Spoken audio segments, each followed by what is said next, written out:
जिला परिषद चुनाव में लोडी सर्कल अनुसूचित जाति के लिए आरक्षित होते ही स्थानीय राजनीति में नई सरगर्मी देखने को मिल रही है। संभावित दावेदारों की चहल पहल बढ़ गई है और टिकट की दौड़ तेज हो गई है।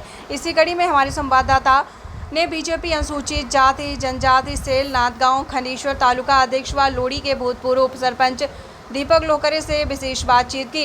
विधायक प्रताप अड़सठ के निष्ठावान कार्यकर्ता माने जाने वाले लोहकरे ने कहा कि अपने वर्षों के सामाजिक कार्यकर्ता और जनता के विश्वास पर पूरा भरोसा है। आत्मविश्वास से उन्होंने कहा कि मेरा जनसंपर्क और सत्कार ही मेरी पहचान है। पार्टी निश्चित रूप से मुझे लोडी सर्कल से अवसर देगी, ऐसा मुझे विश्वास है। लोकरे का कहना है कि उनका लक्ष्य केवल चुनाव जीतना नहीं बल्कि लोडी परिसर के विकास और समाज के सशक्तिकरण के लिए निरंतर काम करना है। नमस्कार, दैनिक 5 ऑगस्ट क्रिमिनलचे रिपोर्टर मी विशाल गवई। मी लोणी जिल्हा परिषद सर्कलचे माननीय दीपक भाऊ लोकरे, माजी उपसरपंच प्रतापदादा अडसळ यांचे खंदे समर्थक यांच्याशी संवाद साधत आहे। दीपक भाऊ, स्थानिक शेतकरी आणि कामगारांसाठी आपलं नेमकी काय भूमिका असेल? नमस्कार, माझं नाव दीपक मोतीरामजी लोकरे, माजी उपसरपंच भाजपा लोणी टाकळी।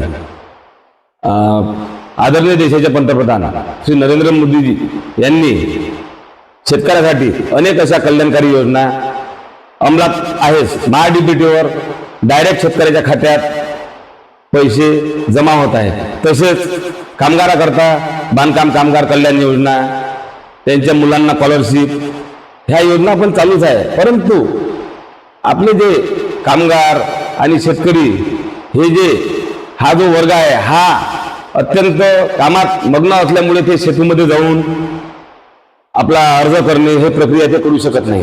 तर माझा या सर्कलमध्ये निवडून आल्यावर सर्वात पहिला हाच उद्देश आहे की मी गावागावात माझ्या स्वतःकडून सेतूची स्थापना करेल आणि सर्वांना मोफत ऑनलाईन अर्ज मी करून देईन। त्यांचं काम झाल्यानंतर ते त्यांचे जो काही मोबदला आहे, जे काही ते फॉर्म भरायची फी आहे ते आणून देतीलच।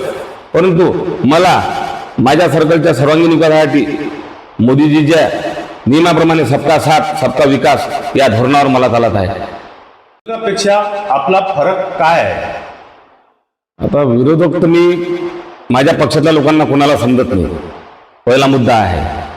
पण जनतेच्या दरबारात मी जेव्हा जाईन, जेव्हा मी निवडणुकीला सामोरं जाईन, तेव्हा जनता मलाच प्राधान्य देईल, कारण की मी तळागाळातला वर्कर आहे।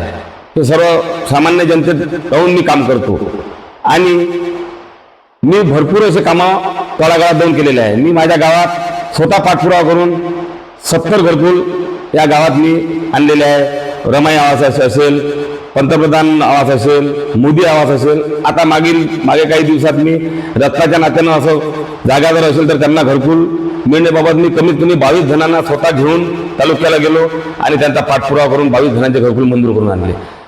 गर्दी असूनही भाऊ, तुम्हालाच का असं वाटते की भाजप तुम्हाला तिकीट देईल? कारण मी गेल्या अनेक वर्षापासून भाजपा या पक्षाचा कार्यकर्ता म्हणून काम करतो। मी कधी पदाची लालसा केली नाही। मी नेहमी म्हणातो की मला जनतेने दिलेलं पद पाहिजे, मला पक्षाचं पद नको। जेव्हा माझा वेळ येईल तेव्हा माझा पक्ष माझ्यावर विश्वास करीलच हे मला आत्मविश्वास होता।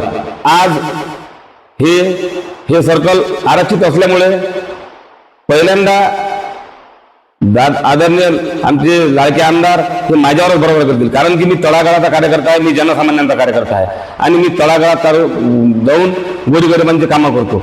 कामाचं सांगायचं म्हणजे मी कित्येक पगार, संजय गांधी निराधार योजनेचे कित्येक पगार करून दिले माझ्या गावात। आता मी या मागील 2 महिन्यात मी 70 घरकुल, त्यातली मोदी आवास असेल, पंतप्रधान आवास असेल, रमाई आवास असेल, ह्या योजना आणल्या।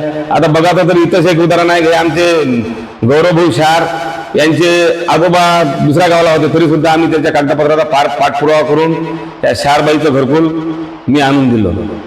आता शेवटचा प्रश्न, तुम्ही लोणी सर्कलच्या नागरिकांना काय आव्हान कराल? मी लोणी सर्कलच्या नागरिकांना आव्हान असं करणार की पहा, मी एक गरीब कुटुंबातील गरीब शेतकरी तुमच्याप्रमाणेच आहे। माझा काही वाईट व्यवसाय नाही, मी फुलाचा व्यवसाय करतो आणि माझ्या पक्षाचं इमानीद्वारे काम करतो।